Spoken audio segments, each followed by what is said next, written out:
Hi, this is Mike Perotti from Lackawanna College doing U.S. History Week 2 videocast. A few reminders that next week, beginning on the 16th, between the 16th and 18th, on the portal will be your Unit 1 exam, culminating chapters 1, 2, and 3 from the text and any appropriate PowerPoints. Between those dates, you'll have to go onto the portal site and take your quiz. Take your test, and you will only be able to do it during one sitting. So please leave yourself about a half an hour to complete it, and you can't go back and redo it or add some answers. So I just wanted to make you aware.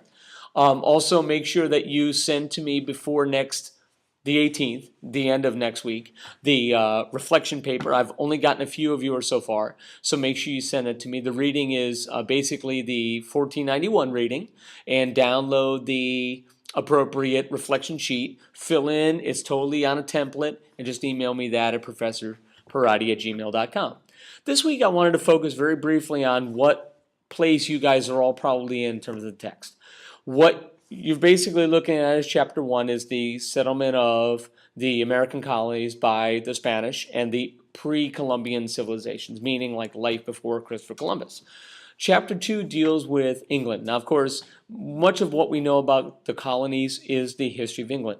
So you need to recognize that England came differently from the Spanish. Originally, they came for profit, just like the Spanish. You look at the early southern colonies, you're looking at economic gain, tobacco, etc. And the northern colonies are settled more for religious freedom, getting away from Britain, etc. So all of those factors are related, and what I need you to pay attention to is when you do the reading, and I would do maybe a spreadsheet or chart, try to chart out each region of the country or even specific states, although that might be complicated, and really look at why were they settled? Were they settled for economic gain? Were they settled for religious freedom? Were they settled for trade, etc.?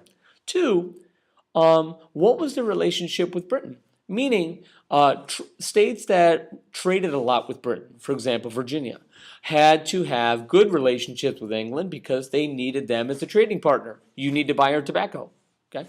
And in New England is almost the opposite, where you have a economic merchant culture, but they were relatively self-sufficient. They had their own schools, they had their own way of life, and in many ways they saw the British as impeding on that way of life. So all of those differences in regions will make a difference when it comes to the American Revolution, number one. And number two, way in the future, towards the end of the semester, when you look at the Civil War, how each region of the country saw a government was based on how they were founded. So pay attention to that. Please post your analysis for week 2 to the forum this week by Sunday. If you haven't gotten to week 1 in terms of your posting, please do that before today. I will close it off today and we'll be done. Any questions, please email me at professorperrotti@gmail.com. Have a good day. Keep up the good work.